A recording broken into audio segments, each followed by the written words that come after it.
주옵소서. 말씀드릴 때 하나님 그 말씀이 우리에게 무엇을 이야기하는지 듣고 깨닫고 알아서 쫓아 살아가는 삶이 꼭 되게 하여 주옵소서. 감사합니다. 예수님 이름으로 기도합니다. 말씀 봅니다. 누가복음 10장 36절 37절입니다.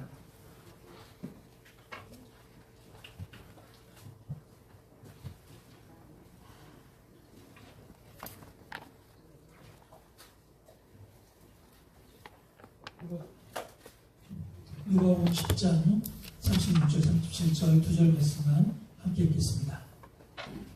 주보에 오시면 성경줄이 있습니다. 시작.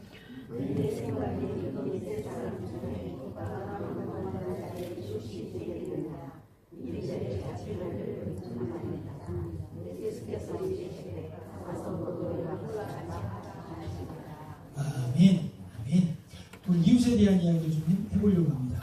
누가복음 10장 29절에 보니까요, 이웃이라고 하는 단어가 나오는데 언어를 보니까 헬라어로 프레시오이에요. 프레시오는 공간적으로 가까이 있는 것, 이걸 첫 번째 의미를 합니다. 내 주위에 가까이 있는 사람들이 뭐다? 이웃이다 라고 얘기하는 거죠. 또 다른 의미로는 가까운 사람, 펠로우맨 이렇게 해서 가까운 사람을 이웃이라고 하는데 단순히 물리적인 가까움이 아니고 관계적인 가까운 사람을 이야기하는 겁니다. 그래서 동료 뭐 이런 사람들을 또 뭐라고? 이웃이라고 한다는 거죠. 히브리어로는 리아라고 이렇게 얘기를 하는데 계약이나 우정으로 맺어진 사람들, 그런 사람들을 이웃이다 라고 이렇게 얘기를 한다고 하는 거예요. 따져보면은 아는 사람은 다 이웃이에요. 그렇죠? 아는 사람은 다 이웃인 것 같아요. 그럼 나는 나의 이웃이 어디쯤 될까 제가 한번 고민하고 생각을 해봤거든요. 우리 옆집에는 이제 이렇게 옆집하고 앞집에는 남의 교회 권사님이 살거든요. 우리 교회 권사님은 안 사시고 남의 교회 권사님이 사는데 그분들도 우리 이웃이고요. 그다음에 이렇게 나와가지고 이렇게 보면 앞집에는 여성 의용소방 대장님이 사는 집이 있거든요. 그 집도 보니까 우리 이웃이고요. 조금 더 나와서 저쪽 행정리로 가면은 정미소가 있는데 행정리에 정미소 있죠? 네. 그 정미소 하시는 분 아내를 제가 아는데 그분도 보니까 제가 우리 이웃인 것 같아요. 네. 자꾸 멀리 간다 그죠? 좀 쭉 올라가면 저 삼산 저쪽 위쪽에 보면은 옛날에 정거장 있던 곳이었는데 이사를 해가지고 거기다 식당을 하는데 그 식당 이름이 뭐더라? 송천식당. 그 다음에 송천식당 옆에 식당은? 송천휴게소 식당 그런가요? 어쨌든 그 집 사람들도 제가 좀 알거든요. 거기 산채정식이 맛있잖아요. 산채정식 드셔보셨어요? 네, 그 산채정식을 하는 그 집도 보니까 제가 아니까 이웃인 것 같아요. 그렇죠? 그러고 나서 또 이제 제가 봉사활동 하다 보니까 사회보장협의체 아는 사람들도 쭉 있는데 거기도 다 이웃인 것 같고, 또 가끔씩 인천에서 사시는 어떤 분이 목사님인데 가끔씩 저한테 전화가 와요. 한 몇 년에 한 번씩. 근데 제가 아니까 그분도 제 이웃인 것 같아요. 저는 이렇게 이웃이 쭉 있더라고요. 아는 사람, 이웃. 그러니까 따져보면은 물리적인 거리 안에 있는 사람도 나의 이웃이지만 멀리 떨어져 있는 관계 안에 있는 사람도 다 뭐다? 나의 이웃이다라고 하는 사실을 성경이 우리에게 이야기를 하는 것 같아요. 자, 근데 오늘 여기 보니까 말씀의 이제 중심이 되는 사람이 나오거든요. 이게 누구냐면 율법교사라고 하는 사람이에요. 어떤 율법교사가 예수님을 찾아왔다는 거예요. 찾아와서 예수님에게 질문을 하는데 예수님이 어떤 그치지 않는 기적의 역사, 그 다음에 하나님의 말씀의 선포의 역사 뭐 이런 것들을 쭉 하고 계시니까 그 가운데 어떤 율법학자, 율법교사, 율법을 가르치는 사람이 예수님에게 찾아왔다는 거예요. 그러고 나서 뭔가를 질문하려고 한다는 거죠. 근데 이 율법교사가 질문하는 이 질문에는 어떤 의도가 있어요. 자기가 뭘 몰라서 질문하는 것 같지는 않아요.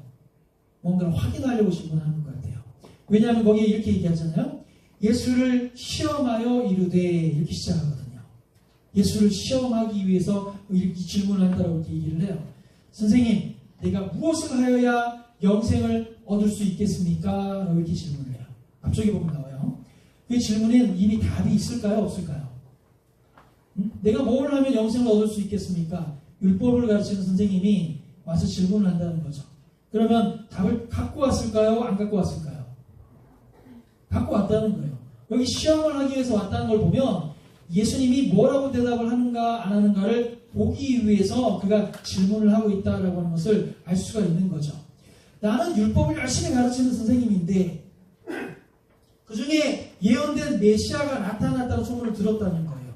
그러니까 이 선생님은 메시아이신 그 사람이 정말 율법에서 말하고 있는 그 메시아인지가 궁금할까요? 안 궁금할까요?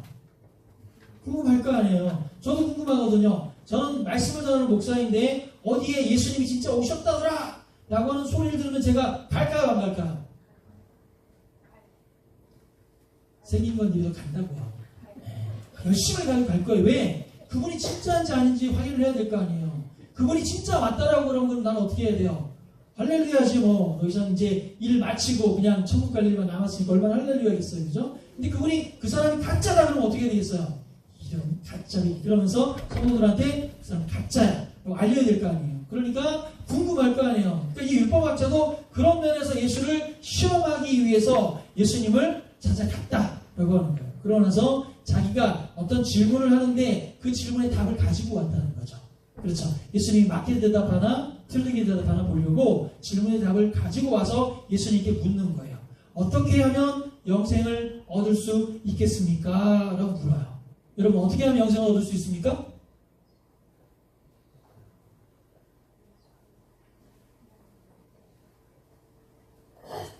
저는 여러분을 믿어요.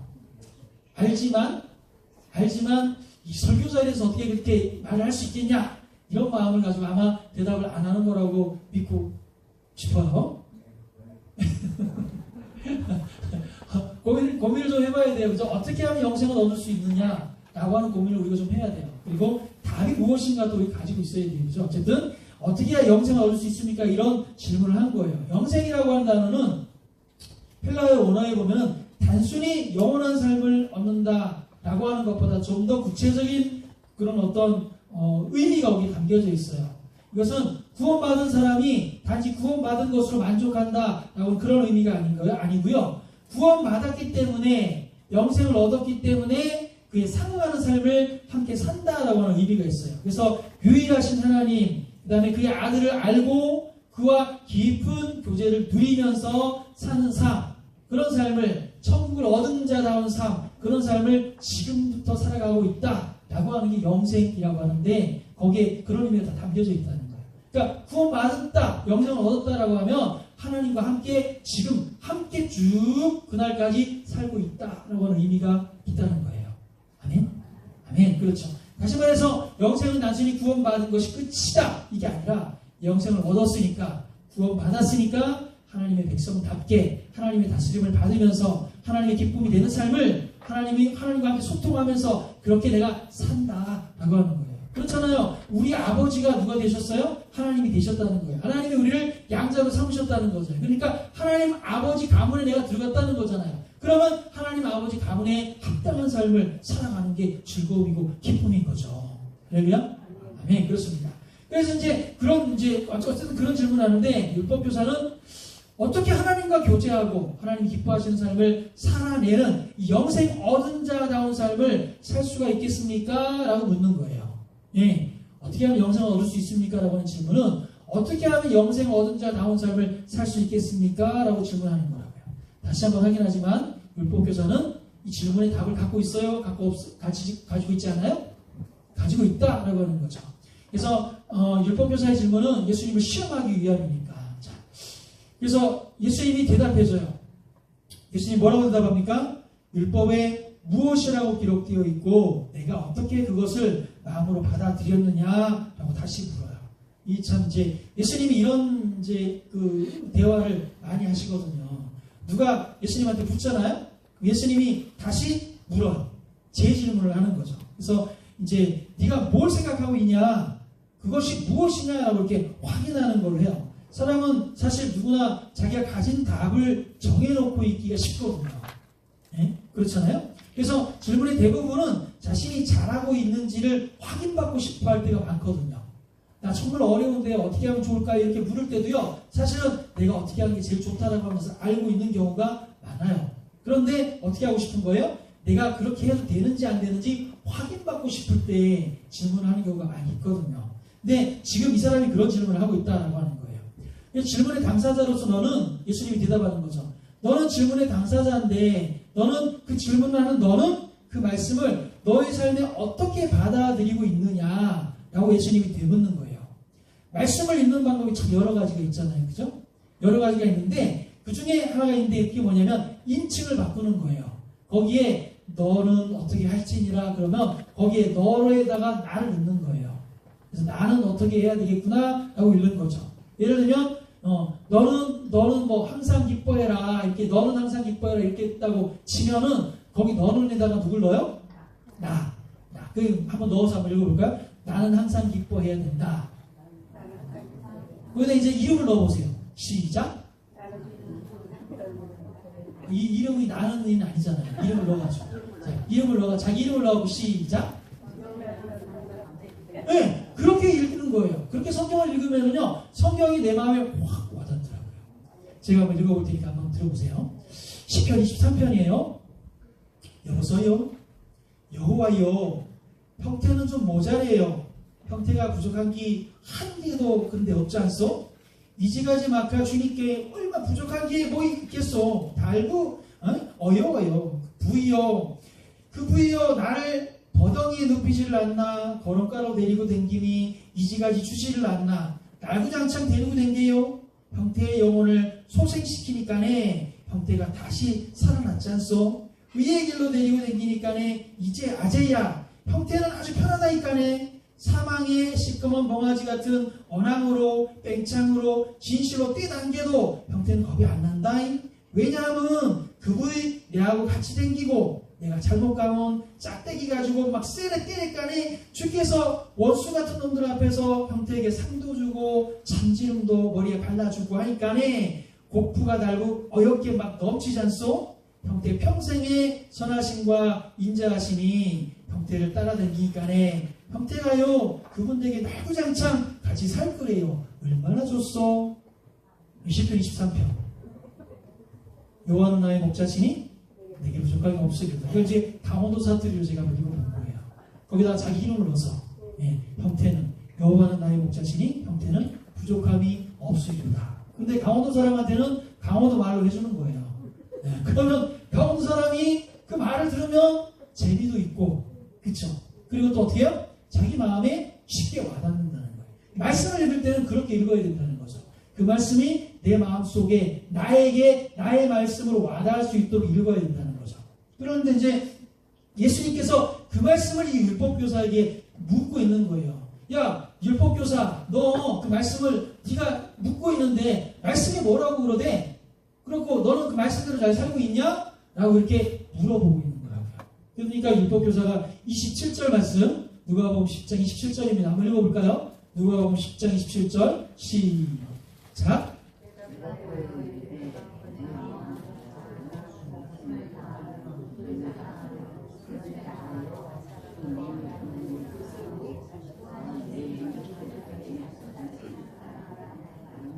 아멘. 율법교사가 대답해요. 정답을 얘기합니다. 정답. 여러분 정답은요 늘 정해져 있는 거예요. 그죠? 이 사람은 하루에 2번씩 성경을 낭독하는데 신명기 6장에 있는 쉐마의 말씀이 앞에 있는 거고요. 주 너의 하나님을 사랑하라. 그 다음에 레위기 19장 18절에 있는 말씀이 뒤에 있는 말씀이에요. 내 이웃을 내 몸과 같이 사랑하라. 그러니까 율법을 가르치는 이 사람이 매일 2번씩 하는 이런 그 말씀 읽어서 가르치는 그 말씀을 당연히 정답으로 예수님에게 말씀하겠죠. 그의 대답에서는요 사람이 가지고 있는 4가지 요소가 포함되어져 있는데 어떻게 해요? 마음을 다하고 목숨을 다하고 힘을 다하고 뜻을 다해서 주 너의 하나님을 사랑해야 된다. 이게 첫 번째 계명이라는 거예요. 마음은 뭐예요? 감정을 얘기하는 거예요. 감정. 근데 목숨은 뭐예요? 의식, 생각, 의식을 얘기하는 거예요. 힘은 뭐예요? 능력. 그 다음에 뜻은 뭐예요? 뜻은 지식과 지력 이런 것들을 의미하는 거예요. 그러니까 이 모든 것들을 다 동원해갖고 전인적인 것들을 다 동원해갖고 어떻게 하라고요? 너의 하나님을 사랑해야 된다. 이게 첫 번째 계명이다 라고 하는 거예요. 여러분 매일매일 하나님을 전인적으로 온 마음과 뜻과 힘과 생명을 다해갖고 하나님을 사랑하고 계십니까?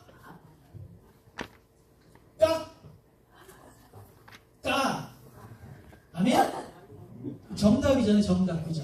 그 다음에 어떻게 해요? 그 다음에 둘째, 내 이웃을 내 몸과 같이 사랑하라는 거예요. 여기서 이웃은 플래시온인데 무언가를 함께 행하는 사람을 이야기를 하는 거예요. 히브리어도 아까 얘기했지만 레아거든요. 레아. 이것은 가까이 있는 사람을 이야기하는 거예요. 그리고 그 가까이 있는 사람 더불어서 또 벌어지는 게 있는데 그게 뭐냐면 함께 하는 사람을 이야기하는 거예요. 이것은 이방인에게까지 소요되는 것을 이야기를 해요. 성경은 거기까지 얘기를 하거든요. 요한복음에 보면. 근데 이러한 사랑의 계명을 행할 때, 이렇게 행할 때 우리는 예수님의 제자로 표시가 나는 거예요. 드러나는 거예요. 다른 측면에서 보면 우리가 빛과 소금의 역할을 감당하는 사람이 되어라 그랬을 때 이 말씀대로 살면은 우리는 어떻게 해요? 빛과 소금의 역할을 감당하는 하나님의 백성다운 사람이 되어지는 거예요. 그리고 세상 사람들이 우리를 볼 때 너희는 하나님의 사람이구나 라고 하는 것을 확인할 수 있게 된다 라고 하는 거예요. 그래서 스스로 영생을 얻기 원하는 방법 있는데 그게 뭐냐? 어떻게 해요? 말씀대로 사는 거라는 거예요. 자신이 얻는 영생을 지키는 방법.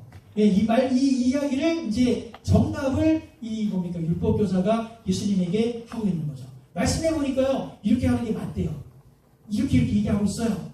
그런 정답을 여기에 담고 사는 거예요. 여러분, 예수님은 그 대답을 이렇게 얘기해요. 그래, 맞다. 정답이다. 그러고 얘기해서요, 그러고 나서 말씀을 더 덧붙인다는 거예요. 말씀을 잘 알고 있으니까 내 말이 옳아. 내 말이 옳으니까 어떻게 해라? 그대로 행하라. 일을 행하라. 이렇게 말씀하시는 거예요. 네. 너 말씀을 잘 알고 있고 정답을 알고 있구나. 정답 잘 알고 있으니까 얼마나 참 착하고 훌륭한 거냐. 그러니까 네가 알고 있는 그 말씀대로 살아라. 그렇게 사십니까, 여러분?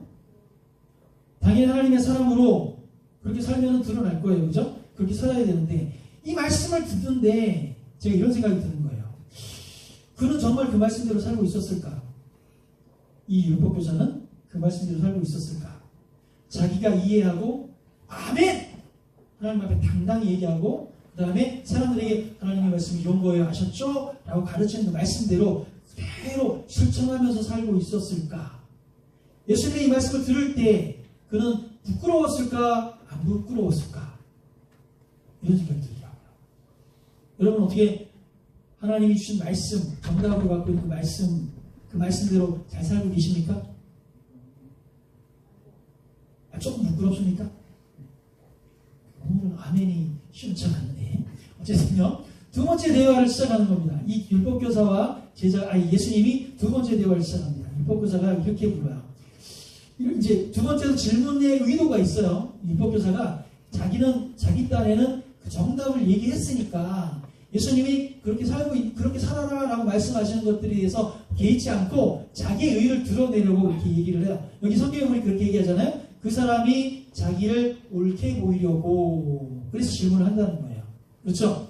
앞서 질문에서 나온 정답에 대한 보충 질의를 하겠죠. 자신이 고집하고 생각하고 있는 것들이 있는데 정답으로 알고 있는 것들이 있는데 그것들을 어떻게 좀 더 내가 잘하고 있다라고 하는 것을 예수님에게 어필하고 싶은 거예요. 그럼 욕심이 났던 거예요. 그렇잖아요. 우리도 그런 경우들이 있잖아요. 막 사람들이 막 자기들끼리 막 얘기를 하고 있는데 그 중에서 내가 알고 있는 얘기가 탁 나오면은요, 나도 막 얘기를 하려고 하는 그런 욕심이 나잖아요. 그런 거 제일로 그런 거 이제 흔하게 볼 수 있는 게 뭐냐면 남자들끼리 모이면 군대 얘기할 때 그래요. 저는 방이 나왔거든요. 방이 나왔는데도 저는요, 군대 얘기하면 힘이 나요. 저는 전투방이 나왔거든요. 해안 전투방이. 예, 그리고 저는 천리행군하는 그런 전투방이 나왔거든요. 예, 사격 훈련도 맨날 하고요. 사격도 제가 잘하거든요. 근데 제가 이렇게 얘기하면은 현역 나온 사람들은 웃어요. 콧방귀 끼면서. 왜요? 그럼 나왔으면 얼마나 나왔겠어요. 그렇지만 저는 어떻게 해요? 해안 전투방이 나왔다니까요? 이러면서 큰 소리로 막 얘기를 하는 거예요. 그건 뭐예요? 나 이런 사람이야. 이렇게 얘기하고 싶은 거예요. 너희가 나를 우습게 여길 수도 있지만 우리 부대는 좀 달랐어. 막 이렇게 어필하고 싶은 거예요. 이런 거잖아요. 자기 의의를 드러내고 싶은 거예요. 근데 여기 나온 사람이 그래요. 지금 자기 의의를 드러내기 원해서 예수님에게 다시 한번 재차 질문을 하고 있다는 거예요. 앞절에서 네 이웃을 내 자신과 같이 사랑하라 하셨나이다 해서 그럼 내가 그렇게 사랑해야 할 이웃이 누구입니까? 예수님 이렇게 묻고 있는 거예요. 그럼요. 그거 말씀대로 살아야지. 그럼 내가 누구를 사랑하면 될까요? 어떤 사람을 사랑하면 내가 내 의가 더 드러나고 자랑스러운 일을 이것들을 할 수가 있을까요? 그걸 얘기하고 싶은 거예요. 그러게 예수님이 뭐 말씀을 하시면은 그거 내가 하고 있어요 라고 얘기하고 싶은 거예요. 그렇게 자기를 자랑하고 싶을 때가 있잖아요. 그죠? 여러분 말고 나는 그래요. 자랑하고 싶을 때가 있단 말이에요. 그죠? 그래갖고 막 얘기하는 거예요, 이 사람이. 그래서 자기 의를 드러내려고 하는 이 질문에는 이미 자신은요, 다 답이 있어요. 나는 이미 잘하고 있고, 아이고, 이렇게 하면, 이렇게 해서 자랑해야지. 뭐 이런 태도를 가지고 있다는 거예요. 처음에도 이야기했듯이 자기 답을 확정시키거나 동의받아 내려는 그런 의도의 질문을 예수님께 하고 있다는 거죠. 유대인이었던 사람, 그리고 율법을 가르치는 사람, 이 사람들은요, 고집하고 있는 게 있어요. 이게 뭐였냐면, 이웃에 대한 범위가 분명했어요. 그들의 이웃에는요, 안 들어가는 사람들이 있었는데, 그게 누구냐면, 이방인들. 네, 그 다음에 하나님으로부터 거룩함을 잃어버린 사람들. 그 다음에 외국인들, 외국인 이방인이지만, 어쨌든 이런 사람들은요, 이웃으로 절대 쳐줄 수가 없는 사람이었다라고 하는 거예요. 그래서 율법교사는 자기들이 정한 범위를 가지고 이웃을 정하고 있었는데, 정정당당 확실하게 분명하게 나는 이 이웃을 나의 이웃으로 잘 섬기고 있다, 이렇게 이야기 듣고 싶었던 거예요. 저도 가끔씩 그런 질문을 받거든요. 뻔한 질문 있잖아요. 답이 분명한 질문 있죠. 뭘 듣고 싶은지 다 아는데도 굳이 질문하는 질문 있죠. 그런 질문들이 있잖아요. 제가 목사잖아요. 어느 날 식당에 가서 밥을 먹게 되었는데, 밥 먹는데 옆에 우연찮게 아는 분을 만났어요. 근데 이 아는 분이 평소에는 별로 아는 척도 안 하면서 잘 아는데 그날따라 그냥 자기 이렇게 모임 있다는 사람들 막 있었거든요. 그러니까 아유 목사님 반갑다고 그러면서 막 인사를 막 열심히 하는 거예요. 그 옆에 사람들 다 있는 데서 난 잘 모르지만 어쨌든 간에 나를 안다고 그래서 인사를 탁 하면서 근데 목사님 말이죠 그러면서 자기가 질문을 하나 하고 싶다는 거예요. 네. 무슨 질문인지 해보세요. 그러니까 그 사람이 죄송하긴 한데요 목사님, 근데 뭐 요즘 보니까 말이죠. TV를 보거나 뭐 실내인 줄 알지만 이렇게 한번 질문하는데 TV를 보거나 하면은 목사가 왜 그렇게 많이 나옵니까? 이렇게 묻는 거예요. 그 무슨 목사야? 그러니까 그거 뭐 전에 보니까 뭐 사고 친 사람도 목사고 사기 친 사람도 목사고 요즘 목사가 왜 그렇게 나오는지 모르겠어요. 다 저한테 이렇게 얘기를 하는 거예요. 이 말은 무슨 말이에요? 여기 있는 사람들한테 그 앞에서 자기가 막 이러면서 그런 얘기를 목사 앞에 큰 소리로 하는 이유는 왜 그래요? 네? 뭐 답을 듣고 싶은 게 있는 거 아니에요? 그죠? 평소에 네가 이렇게 홈 잡고 다니는 목사냐? 뭐 이런 식의, 그쵸? 그 뭐라고 여러분 같으면 뭐라고 대답하시겠어요? 세상에는 말이죠. 이런 사람도 있고 저런 사람도 있지. 목사들이 다 그러니까? 나를 그 사람과 똑같이 취급하면 되겠습니까? 따질까요? 뭐라고 하면 될까요? 그 사람이 듣고 싶은 얘기는 뭘까요? 그 사람이 듣고 싶은 얘기 이거예요. 죄송합니다. 잘못했습니다. 이거예요. 그래서 제가 그랬어요. 오늘 똑바로 뜨고 한참 뜸을 들인 다음에 그 다음에 쳐다보면서 고개를 숙이고 죄송합니다. 나도 목사인데 아유 저분이랑 나가 뭐 틀린 게 있겠어요? 아유 그렇죠. 맞아요. 우리가 다 사람인데 뭐 연약하고 그렇죠. 똑같죠. 죄송합니다. 아이고 죄송합니다. 그렇게 얘기를 했어요. 그렇잖아요. 교회를 책임지는 목사 맞지 뭐. 저기 욕먹는 교회랑 똑같은 교회 맞아요. 죄송합니다. 그들도 하나님 믿는다고 말하는 사람들 맞아요. 죄송합니다. 나도 똑같이 하나님 믿는 사람인데 그러는데 내가 봤는데도 너무 죄송하네요. 잘못한 거 맞네요. 우리가 잘못했습니다. 이렇게 얘기하는 거예요. 우리가 잘못했습니다. 그 사람하고 나하고 뭐 달라요? 목사인데? 그 교회하고 우리 교회 달라요? 교회인데? 그 사람들이 보는 건 똑같아요. 그렇잖아요? 근데 우리는 다르죠. 우리 입장은 달랐어요. 왜냐하면 그들은 죄를 지었죠. 우리 안 지었으니까. 그렇지만 그들의 죄는 동일하게 우리의 죄일 수 있다는 거예요. 왜요? 하나님 안에서 공동체니까요. 그럼 우리가 그를 돌아보지 못했기 때문에 그 죄 지을 수도 있는 거고. 어쨌든 그렇다는 거예요. 그러니까 어떻게 해요? 우리는 인정해 주는 거예요. 맞아요. 우리가 잘못했어요. 맞아요. 우리가 그랬어요. 라고 인정해 주는 거예요. 그렇지만 우리는요. 열심히 한번 살아볼게요. 한번 믿어봐 주세요. 이렇게 얘기를 하는 거예요. 그렇잖아요. 이 사람의 의도가 바로 그런 의도였는데 예수님께서 그에게 이제 대답을 하는 거예요. 그래서 이렇게 얘기하거든요. 강도 만난 사람의 비유를 들어서 그 사람에게 그 사람이 생각하고 있는 것들에 대해서 이야기를 해주려고 하는 거죠. 예수님이 친절하게도 그 사람에게 강도 만난 사람의 비유를 가지고 다시 한번 설명을 하는 거예요.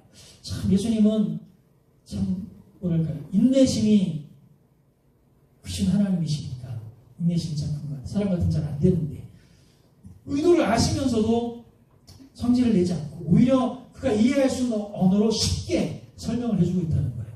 보세요. 30절에 보세요. 30절에 보니까 예루살렘에서 여리고로 내려가는 길에 이렇게 나오죠. 맞습니까? 맞죠? 예루살렘에서 여리고로 내려가는 길. 그 길의 이름이 뭐냐면요. 아둠밈의 길이에요. 아둠밈. 아둠밈은 무슨 뜻이냐면요. 피라고 하는 뜻이에요. 피. 여리고에서 예루살렘 사이에는요. 골짜기거든요. 골짜기. 골짜기이다 보니까 뭐가 많아요? 도둑놈이 많고 강도가 많았어요. 그래서 거기에 지나가는 사람들이 늘 두들겨 맞고 피를 흘렸기 때문에 그래서 그 골짜기 이름이 뭐라고요? 아둠밈의 골짜기다. 근데 이 구약 성경에 여호수아 때부터 이게 나오거든요. 그러니까 이 동네는 원래가 옛날부터 좀 안 좋은 동네인 거예요. 네, 그걸 예수님께서 이야기하는 거예요. 그러면서 왜 이 이야기를 왜 하필이면 그 땅 거기 이야기를 하는 걸까요? 그 사람이 알아듣기 쉽도록. 원래 그런 동네 있잖아. 그러면서 그렇게 설명을 하고 있는 거죠. 거기에 보면은 예수님께서 얘기할 때 거기에 첫 번째 내려가는 사람이 강도 만난 사람이 누구예요? 제사장. 두 번째 만난 사람 누구예요? 레위인. 그렇잖아요. 거기에 레위인과 제사장이 왜 하필 거길 지나가냐고요. 다른 사람도 아니고. 그것도 이유가 있어요. 그 예루살렘과 여리고 사이에 여리고에 주로 레위인과 제사장들이 많이 살았어요. 네, 하나님이 주신 기업이 있잖아요. 거기서 많이 살았는데 근데 일을 어디 가서 해야 돼요? 성전에 가서 해야 되잖아요. 어디로 내려가요? 예루살렘으로 내려가는 거예요. 그러니까 레위인이나 제사장들이 그 아둠민 길을 주로 많이 다녔단 말이에요. 그래서 예수님께서 그 사람에게 알아듣기 쉽게 설명하기 위해서 그런 환경을 그대로 끄집어 와서 거기다가 예화를 들어 설명하고 있다라고 하는 거죠. 예수님은 참 멋있는 분 같아요. 예수님에게 설교를 좀 배워야 되는데 어쨌든 열심히 배우고 있는데 잘 안 돼요. 각설하고 강도를 만났는데 어떤 사람이 강도를 만났는데 옷도 다 뺏기고 두들겨 맞아가지고 피를 철철 흘리면서 누워있는데 죽을 것 같은 거예요. 네, 죽을 것 같은 사람이 있었던 거예요. 그런데 첫 번째 누가 지나가요? 제사장이 지나가요. 제사장이 지나가다 보니까 저기 사람이 쓰러져 있는데 피를 흘리고 있단 말이죠. 그러니까 어떻게 해요? 어떻게 하나? 큰일이네. 이러면서 돌아서 갔다는 거예요. 돌아서 갔다는 거예요. 두 번째 누가 나타나요? 레위인이 나타나요. 레위인도 오다가 보고는 강도를 만나고 어쩌나 그러면서 뭘 해주지 못하고 돌아서 갔다는 거예요. 왜 돌아서 갔을까요? 마땅한 이유가 있을 거예요. 이유 없이 그럴 수 있어요? 어떻게? 사람이 어떻게 이유 없이 그럴 수가 있겠어요? 사람이 쓰러져 있고 피를 흘리고 있으면은 이유 없이 그럴 수 있냐고요? 그럴 수 없잖아요. 뭔가 이유가 있으니까 이 사람들이 돌아서 갔단 말이에요. 돌아서 갔다는 거예요. 세 번째 사람은 누구예요? 사마리아 사람. 하필이면 예수님 사마리아 사람을 데려다 또 놔요. 예, 사마리아 사람 이야기를 하려고 하는 거예요. 이웃 얘기를 하려고 하다 보니까. 사마리아 사람이 오고 있는데 오다 보니까 똑같은 상황이 보인다는 거죠. 이 사람은 어떻게 해요? 이 사람이 달려가가지고 자기 여행을 가던 중에 여행은 어떤 목적을 가지고 가는 거잖아요. 그죠? 여행을 가던 중에 이 사람을 만나서 시간이 지체되면 이 사람이 여행에 피해가 있어요? 없어요? 피해가 있잖아요. 그럼에도 불구하고 이 사람은 어떻게 해요? 여행에 피해가 감에도 불구하고 이 사람이 자기가 거기 그 사람한테 가서 자기 주머니에 있는 기름과 포도주를 꺼내다가 그 사람을 소독해주고 발라주고 막 이렇게 하고 그러면서 어떻게 해요? 자기 동물 낙이 맞아요? 안 나와요? 맞아요? 짐승? 네, 짐승이라고 나와서 낙인지 뭔지 몰라요. 어쨌든 자기 짐승이 있는데 그 짐승에서 사람을 올려서 어디로 데려가요? 여관으로 데려가는 거예요. 거기 들어가고 치료해준다고. 참 얼마나 감사해요. 그죠? 막 치료해주는 거예요. 치료해주고 나고 그 다음날 여행을 가야 되잖아요. 목적이 있으니까 어디로 가기로 했으니까 떠나야 되잖아요. 떠나면서 이 사람이 돈을 이 여관 주인에게 주던데 얼마를 줬대요? 예? 데나리온 2개면 얼마예요? 몰라요? 10,000원짜리 2개면 얼마예요? 2만원. 데나리온 2개면 얼마예요? 2데나리온. 2데나리온. 2만원 아니고 2데나리온. 2데나리온을 딱 주면서 그러면서 각서를 쓴 거예요. 내가 반드시 돌아올 거야. 돌아오면 그때 혹시 모자라면 더 줄 테니까 이 사람이 나을 때까지 좀 치료해 주세요. 그리고 각서를 딱 써주고 그러고 이 사람이 갔다는 거예요. 2데나리온은 얼마냐면요. 한 1데나리온이 한 사람의 하루 품삯이 되거든요. 요즘 남자가 하루 돈 벌면 얼마 버나요? 20만원. 와, 세네. 20만원 준대요. 한 달 벌면 얼마야? 한 달 벌면 얼마요? 20만원 한 달 벌면 얼마예요? 600, 야, 한 달 600만원. 되게 좋네. 20만 원이 된다는 거예요. 근데 그 사람이 2데나리온을 줬다는 거야. 그럼 얼마예요? 40만원. 그래서 40만원을 이 사람한테 주면서 갔다는 거예요. 근데 요즘 가치로 그렇지 옛날 가치로는요, 이게 좀 돈이 더 세요. 그래서 2데나리온을 주고 갔다는 건 뭐냐면, 이 사람이 여관에 묵을 수 있는 2달치를 주고 갔다는 거예요. 2달치. 2달치면 돈을 많이 줬겠죠, 그죠? 예. 어쨌든 그 돈을 주고 갔다는 거예요. 그럴 수 있냐고요. 생판 모르는 사람한테 그럴 수 있어요, 여러분? 예? 생판 모르는 사람한테 그럴 수 있을 것 같은 사람? 손 들지 말아보세요. 멋집니다. 근데 예수님이 그 얘기를 하시고 나서 이렇게 질문하는 거예요. 뭐라고 질문합니까? 네 생각에는 이 세 사람 중에 누가 감동받는 사람이 이웃이냐? 누굽니까? 사마리아인? 맞아요? 확실해요, 여러분? 율법께서는 뭐라고 대답합니까? 오늘 본문에 37절 말씀에 나와요. 뭐라고 대답합니까? 37절 한번 읽어볼까요? 시작. 뭐라고 그래요? 자비를 베푼 자니이다 이렇게 얘기해요. 여러분 뭐라고 그랬어요? 사마리아 사람입니다 그랬잖아요. 이 사람은 자비를 베푼 사람입니다 이렇게 얘기해요. 예수님이 이렇게 대답하시죠. 가서 너도 이와 같이 해라. 가서 너도 이와 같이 해라. 마지막 대화에서 예수님이 율법학자에게 요구하는 게 있어요. 그게 뭐냐면 고집 좀 꺾어라 하는 거예요. 생각 좀 바꿔라 라고 하는 거예요. 왜 정답을 알면서도 정답을 말하면서도 정답대로 안 사냐 라고 하는 거예요. 예수님이 질문, 누가 이 세 사람 중에 감동받는 사람이냐? 예수님이 마지막 사람은 뭐라고 그랬어요? 예? 마지막 사람은 뭐라고 그랬어요? 예수님이 예? 그 긍휼이 많은 사람, 뭐 자비가 있는 사람이 지나가다가 그랬다 그랬어요? 아니잖아요. 사마리아 사람이 그랬다 그랬잖아요. 이 사람은 자기가 얘기하는데 자기의 이웃이 사마리아 사람이 되는 게 싫은 거예요. 사마리아 사람은 자기의 이웃이 아니라고 생각을 하는 거예요. 근데 예수님은 하필이면 주인공을 누구를 했어요? 사마리아 사람을 불러다 놓고 한 거예요. 왜 앞에 있는 레위인이나 앞에 있는 제사장이 주인공이 돼도 되는데 굳이 예수님은 사마리아 사람을 주인공으로 삼아 놓은 거예요. 왜 그랬냐는 거예요. 왜? 응? 그 말은 뭐냐면 네가 가지고 있는 정답이라고 말하는 대로 안 살잖아 네가. 그러니까 정답이라고 말한 것처럼 살아야 되지 않겠어? 그러니까 그렇게 살라고. 그렇게 살아야 된다고 그렇게 얘기하는 거예요. 여기서 율법교사의 이웃과 예수님의 이웃이 본질적으로 달라요. 그렇죠. 율법교사의 이웃은 누굽니까? 율법교사는 사마리아인이 주인공이 되는 게 못마땅하잖아요. 왜 하필 제사장이 돼도 되고 레위인이 해도 되잖아요. 왜 안 그랬을까요? 왜 사마리아 사람을 예수님은 주인공으로 삼으셨을까요? 사실 제사장이나 레위인들은 그 일을 할 수 없는 이유가 있었단 말이죠. 그렇잖아요. 제사장과 레위인들은요, 지금 여리고에서 예루살렘으로 내려간다 그러면, 혹은 예루살렘으로, 이건 더 웃긴데, 예루살렘에서 여리고로 내려간다 그러면 퇴근이고요. 여리고에서 예루살렘으로 올라간다 그러면 출근이거든요. 어쨌든 간에 이 사람들은 평소에 피를 만지거나 흠이 있는 것을 하면 돼야 안 돼요? 안 되는 사람이잖아요. 그러니까 이 사람들의 생각에는 이 피를 만지거나 어떤 일을 해서 내가 어떤 하나님 앞에서 흠잡힐 일을 하면 절대로 안 되는 게 이게 나의 사명인 거야. 그 사람이 죽든지 말든지 상관없이 나는 하나님으로부터 받은 정답이라고 하는 이것을 꼭 지켜야 되는 거야. 그러니까 내가 그 사람들에게 이 감동받는 사람에게 내가 양보할 수가 없는 거야. 내 축복이라고 하는 걸. 내가 얻은 것을, 내가 가진 것을 양보해 줄 수가 없는 거예요.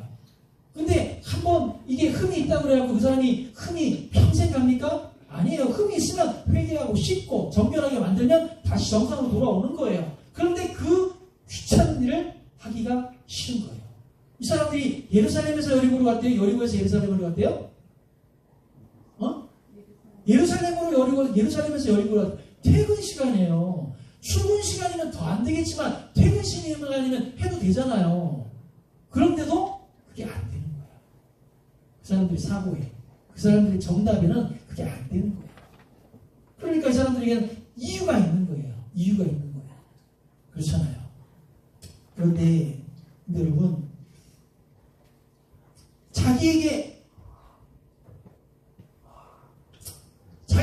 그런 어떤 사건에 대해서 얽히기 싫어하는 것 때문에 그러지 못했다는 거죠.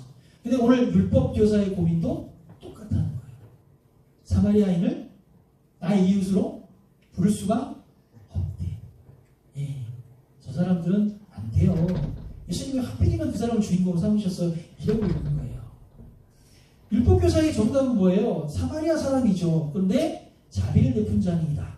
굳이 자비를 베푼 자니이다. 이렇게 대답한 이유가 있었던 거라는 거예요. 이 대답은 내 이웃의 복은 내 이웃 안에는 누가 들어갈 수 없어요? 저 사람은 들어갈 수가 없는 거예요. 여러분 혹시 안 그러세요? 여러분의 이웃은 누굽니까? 여러분의 이웃 속에 들어갈 수 없는 사람이 혹시 있습니까? 베드로의 질문도 비슷한 거거든요. 예수님에게 가서 이렇게 묻죠. 예수님, 나에게 잘못한 사람을 몇 번까지 용서하면 되겠습니까? 한 7번 용서하면 되겠습니까? 이렇게 얘기를 해요. 이 말은 무슨 말이냐면 내가 7번 정도는요, 예수님 용서할 수가 있어요. 왜냐하면 내가 예수님을 믿으니까요. 내가 예수님 믿고 멋진 사람이 되었잖아요. 그러니까 이제부터는 내가 한 7번까지는 무조건 용서할 수 있어요. 그 정도면 완벽하지 않겠습니까? 이렇게 자랑질을 하는 거예요, 베드로가. 그런데 예수님이 거기다 대고 뭐라고 얘기를 해요? 몇 번 용서하래요? 70번씩 7번이라도 용서해야 돼. 이렇게 얘기를 해요. 70번 곱하기 7번은 77에 49, 490번. 그럼 490번 용서하는 거냐? 맞아요.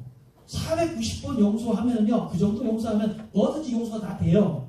근데 7이라고 하는 숫자는 완전수이기 때문에 70 이거 완전수이기 때문에 너는 언제나 늘 그를 용서할 준비를 가지고 있어야 돼. 이런 얘기거든요. 이 베드로가 얼마나 창피하겠어요. 나 이 정도면 의인이죠. 이 정도면 잘 살고 있죠. 이 정도면 신앙이 괜찮은 것 같지 않아요, 하나님? 예수님? 그렇게 묻는데 예수님은 까불고 있어. 말씀대로 살아. 이렇게 얘기하고 있는 거거든요.